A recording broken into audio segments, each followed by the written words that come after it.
Hello everyone. और आप सब कैसे हैं? आप लोग अच्छे होंगे, स्वस्थ होंगे, बस ये आशा करती हूँ। और ये शिवरात्रि के दूसरे दिन का ब्लॉग है, जिस दिन अखंड रामायण होनी थी। तो मैं सुबह से पोहा बना रही थी, तो घर में थी तो मैंने सोचा चलो पोहा ही बना लेती हूँ। तो बच्चों के लिए बना लिया था पोहा। तो पोहे में मैंने प्याज चॉप कर ली, हरी मिर्च चॉप कर ली थी। तो बस वही ऑयल डालकर प्याज अच्छी तरीके से रिफाइंड में भून लिए और हरी मिर्च डाल दी थी। तो बस इसको और कुछ भी सब्जियां वगैरह कुछ भी नहीं डालूंगी, सिर्फ टमाटर डालूंगी चॉप करके।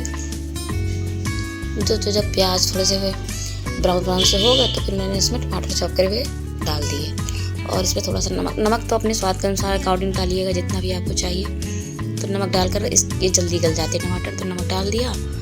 और हल्दी पाउडर है, सब्जी मसाला मैं धनिया पाउडर कम इस्तेमाल करती हूँ, तो सब्जी मसाला पाउडर डाल दिया। और इसको अच्छा सा फ्लेवर और टेस्ट लाने के लिए मैंने थोड़ा सा पाव भाजी मसाला भी डाला था। तो बस इसको डालकर मैंने इसको पोहे को मैंने फुला कर रख दिया था। 4-5 सेकंड पहले ही छन्नी में छान कर अच्छी तरीके से वॉश भी कर लिया था, और उसको पानी से धोकर फिर उसको रख दिया था फुला कर। और उसके बाद जब बन गया, ये सिर्फ 5-7 मिनट ही पोहा लेता बनने में, तो बस बन गया। और उसके बाद फिर मैंने इसमें धनिया से गार्निश करके थोड़ा सा नींबू डाल दिया और पोहा बन के तैयार हो गया। तो चाय पोहा चलिए, और काजू थोड़े से फ्राई करे हुए रखे थे तो वो दे दिए थे बच्चों को। तो चलिए आप लोग भी आ जाइए। इधर मलाई 2 दिन से रखी थी, तो आज मैंने सोचा चलो मक्खन निकाल ही लेती हूँ। तो अभी मैं मंदिर जा रही हूँ, क्योंकि अखंड रामायण मेरे यहाँ बैठी है कल से, तो अभी हवन होने जा रहा है। तो बस वही कल मैं पूजा करने गई थी, थोड़ा बहुत ही शूट किया था, क्योंकि वहाँ ज़्यादा भीड़ थी तो फिर इतना नहीं दिखा पाई। और कल शिवरात्रि थी। और मैं अपना मंदिर क्यों बोलूँ, वो तो मैं जब मेरा शरीर ही किराए का है तो फिर मंदिर क्या अपना। वो ऐसा है कि बस बोल देती इसलिए कि मेरे पूर्वजों ने बनाया था, तो बस वो अपने जब भी कोई पूछता है तो बस ये बताना पड़ता है कि ये मेरा मंदिर है। तो वैसे तो मेरा तो कुछ भी नहीं है, ये मकान भी मेरा नहीं है, कहने को मेरा है, लेकिन मैं भी इसमें किराए पर ही रह रही हूँ। कब बुलावा आ जाए, कब चले जाएँ। तो बस इसीलिए ना मंदिर मेरा है, ना मकान मेरा है, और बोलो तो मेरा है। तो बस वो अभी मलाई फेरी है और इसीलिए जल्दी जल्दी कर रही, क्योंकि 2 दिन से ये बाहर निकली हुई रखी है। तो जैसे ही छत पे गई 2 मिनट लगे बस निकल आई। तो मैं सोच रही हूँ इसको जब तक तैयार होंगी कढ़ाई पे चढ़ा दूँ, और नहीं भी चढ़ाऊँगी तो ऐसे निकाल कर रख जाऊँगी, तो बाद में आकर चढ़ा लूँगी। और मुझे कहीं जाना भी है, तो मैं आपको बता रही हूँ उसकी भी तैयारी चल रही है, शिवरात्रि की भी तैयारी चल रही है, अखंड रामायण की भी तैयारी चल रही है। तो ये सब तैयारियों के बीच में जाने की भी तैयारी चल रही है। तो बहुत ज़्यादा भागम भाग मची हुई है, लाइट चली गई है। तो बस अभी मलाई निकाल कर मैं सोच रही हूँ पहले तैयार हूँ, क्योंकि हवन का टाइम हो रहा है, तो फ़ोन भी आ रहा है कि हवन होने वाला है। तो मैं अभी मलाई निकाल कर रखे जा रही हूँ। और खाना तो वहीं पर है, मंदिर ही में है, तो खाना तो बनाना नहीं है। तो बस चलती हूँ, मंदिर में आपसे मिलूँगी।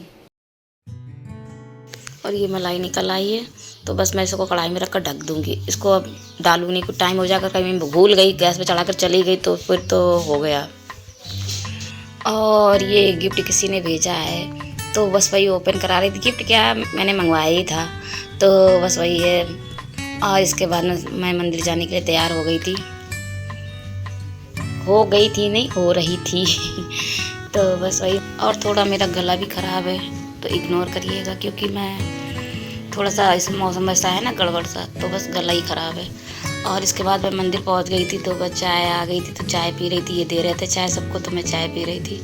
और हवन सामग्री थाली में लगा दी थी, तो बड़े थाल में रखी थी, तो फिर मैंने थाली में लगा दी थी, क्योंकि 5 लोग बैठेंगे, हवन करेंगे। और इधर आटे के दीपक बनाने थे, तो 21 दीपक बनाने थे। तो वही श्रेया तो खेल में लगी थी, वो अब दीपक बना नहीं पाती, वो तो ले लिया था। तो मैंने कहा मैं और मम्मी बना रही थी। फिर बस मैं हवन के पास रखाऊंगी, तो सब सामान एक जगह रहेगा, तो पता रहेगा कि हाँ ये चीज़ यहाँ रखी है। अगर इधर उधर कर दो तो फिर सामान ढूंढने में, क्योंकि पूजा के बाद फिर दिए लग गएंगे। और फिर जब पूजा इधर होने लगी थी, मतलब पूजा की तैयारी हो रही थी, तो मैंने सोचा चलो आज पेड़ तोड़ लिया जाए। ये जंगल, चलिए मैं जंगल में आ गई अखंड रामायण कराने के लिए।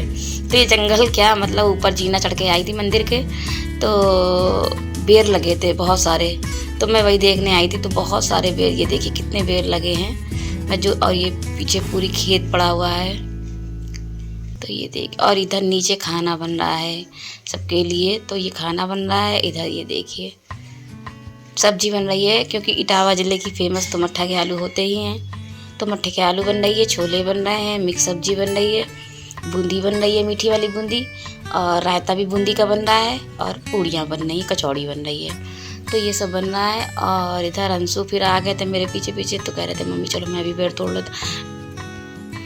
तो मैं उससे कह रही थी ज़्यादा लटको नहीं, तो वो मैं किसी और से तुड़वा लूँगी। 2-4 वैसे कच्चे थे, थोड़े ज़्यादा वैसे नहीं थे कि अच्छे से मीठे से हों, थोड़े कच्चे थे। तो बस वही मैं देखने आई थी। और इधर पूजा, भोले बाबा की पूजा भी करी। और ये देखिए अखंडमान लड्डू गोपाल के दर्शन कर लीजिए, राम दरबार के दर्शन कर लीजिए आप लोग भी। यहाँ पर अखंड रामायण रात भर हुई थी, तो सुबह समाप्त हो चुकी, संपन्न हो चुकी है और बस हवन रह गया है। तो बस हवन होने जा रहा है, पंडित जी बैठे हैं। तो ये मैं मंदिर दिखा रही थी। तो कल ये जो सजावट हुई थी शिवरात्रि में, तो थोड़ी सी ये शंकर जी वाली जो सजावट हुई थी हटा दी गई है। और ये बस क्योंकि पूजा वगैरह हुई थी सुबह, तो ये देखिए। और मंदिर में जो मालाएं वगैरह चढ़ी वो अभी चढ़ी रहेंगी। तो ये दुर्गा जी का मन है, ये सब, ये पार्वती जी हैं, ये बजरंगबली जी हैं। तो आप भी सब लोगों के दर्शन कर लीजिए, सभी देवी देवताओं के। और ये भोले बाबा जी हैं, शंकर जी हैं। तो आप सभी को पता है, मैं तो बता ही रही हूँ। तो चलिए आप लोग भी दर्शन कर। और ये कहीं जा रहे थे, तो बस। और इधर ये खाना बन रहा था, क्योंकि कुछ ना कुछ ऐसा था कि बार बार जाना आना पड़ ही जाता था। और मैं आप लोगों को दिखाने चली, देखिए आटा ये गूँथे जा रहे हैं। तो ज़्यादा सा आटा, क्योंकि काफ़ी लोग खाना खाएंगे ना, तो इसलिए थोड़ा ज़्यादा ही आटा है। और ये हवन संपन्न हो चुका है। तो लास्ट में आहुति देनी होती 5, मतलब, तो बस वही आहुति दे रहे थे लास्ट में। हम सब लोगों ने देती थी, क्योंकि रिकॉर्डिंग इसलिए नहीं करी कि फिर रिकॉर्डिंग जब सब आहुति दे रहे हैं तो रिकॉर्डिंग कौन करता है, इसलिए बाद में दिखाई है मैंने आप लोगों को कि पूरा हवन हो चुका है। और पूजा पाठ में ये होता भी है कि फिर रिकॉर्डिंग करने बैठ जाओ तो फिर पूजा पाठ में मन नहीं लगता है। तो जितना भी हो पाया मैंने आपको दिखाया है। तो ये बाद में लास्ट में धुआं बहुत हो रहा था, बहुत ज़्यादा धुआं हो रहा था, इसलिए इधर बैठी हैं खास, क्योंकि धुआं से हट हट के सब लोग जा रहे थे। तो ये देखिए,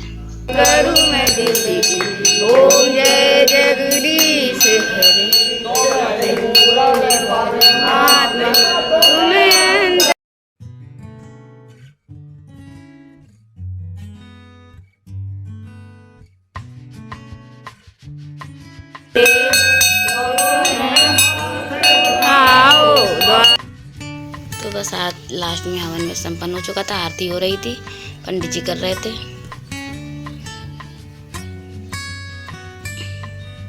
और बाद में सबको आरती दे दी गई। और बाद में जो हवन की जो धूप होती है उसको लगाया जाता है, ये फूल दिए जा राम दरबार में चढ़ाने के लिए। और इसके बाद ये खाना पीना चालू हो गया। तो देखिए सबको खाना पीना हो रहा है। और ये खाना पीना दोने पत्तल में हो रहा है। तो पूजा पाठ में होता ही होगा सभी के। खाना खाने के बाद अंशु मोटरसाइकिल चलाने लग गए थे। तो श्रेया कह रही थी पापा देखो अंशु मोटरसाइकिल। आओ धीरे से आओ, आओ बच्चा आओ। आप ज्यादा आग लगा रही हो, जाओ जल्दी आप तुम काय करियो जा रहे धीरे से, आराम से, बहुत आराम से भैया, धीरे धीरे आराम से, बस आराम से। बस अभी आकर बैठी हूँ और रात हो चुकी है, क्योंकि हवन पूजा खाना पीना सब कुछ था। तो ये देखिए साल टंगे कपड़े धोए थे तो अंदर डाल गई थी, क्योंकि बंदर के चक्कर में कि छत से निकाल कर अंदर डाल गई थी। तो अभी आकर, और ये छोटा सा ब्लॉग है, आपको कैसा लगा तो आप लोग ज़रूर कमेंट में बताइएगा। खाना वगैरह खाएं, और शाम को भी खाना आ जाएगा। तो खाना तो बनाना नहीं है, लेकिन हाँ तैयारी करनी है, क्योंकि कल हम लोगों को निकलना है। तो इस वजह से तैयारी भी करनी है। कहाँ जा रहे हैं तो सब आपको ब्लॉग में बने रहिएगा, तो सब कुछ आपको पता रहेगा। बहुत ज़्यादा थक चुकी हूँ। तो और कल अंशु का एग्ज़ाम भी है, तो सुबह एग्ज़ाम दिलाऊंगी, शाम को निकलना है। तो बस आप लोगों से फिर एक अच्छे से ब्लॉग में मिलूँगी। देखते रहिएगा मेरे ब्लॉग। बहुत ज़्यादा थकान है, और थोड़ी बहुत थ्रेडिंग वगैरह करानी थी, तो थ्रेडिंग वगैरह करा के आई हूँ। उसी मंदिर से आई तो थ्रेडिंग वगैरह कराई, उसके बाद घर आई हूँ। और बस तैयारी करनी है। तो आज रात को थोड़ा सा समय मिला है तो तैयारी करने का। और उसके बाद सुबह अंशु का पेपर है, तो अंशु को पढ़ना भी है। और जब घर में कुछ काम वगैरह होता है तो पढ़ाई तो बच्चों की ऐसे ही रह जाती है, तो बस पढ़ाई भी करनी है उसको। तो फिर कल मिलूँगी एक अच्छे से, कल नहीं परसों मिलूँगी। मुझे आप लोगों को मालूम है एक दिन छोड़ के मेरा ब्लॉग आता है, कभी कभी 2 दिन भी हो जाता है। उसके लिए बस नेट प्रॉब्लम है, वो बहुत महीनों से कह रही हूँ कि नेट प्रॉब्लम है, इसलिए दूसरे अगर वीडियो नहीं जाता, लंबा हो जाता, वीडियो नहीं जाता तो फिर वो दूसरे दिन जाता है। इसलिए 2 दिन तो मैं डालती 2 दिन में, लेकिन अगर वो नेट की प्रॉब्लम हो जाती तो तीसरे दिन भी जाता है। इसीलिए आप मेरे ब्लॉग को प्यार देते रहिएगा और अच्छे अच्छे से कमेंट करिएगा, अच्छे अच्छे से बहुत सारी लाइक करिएगा। आप लोग लाइक भूल जाते हैं, वीडियो तो देख लेते हैं लेकिन लाइक करना भूल जाते हैं, तो लाइक भी कर लिया करिए और कमेंट भी कर लिया करिए, अच्छे से कमेंट करिए। फिर कल नहीं परसों मिलूंगी नेक्स्ट ब्लॉग में, तब तक के लिए आप लोगों से बाय, गुड नाइट, खुश रहिए, खुशहाल। नाइट क्या, इवनिंग है, इवनिंग में 6:30 बज रहा है। तो बस कल फिर मिलूंगी नेक्स्ट ब्लॉग में, तब तक के लिए आप लोगों से बाय, खुश रहिए, खुशहाल रहिए।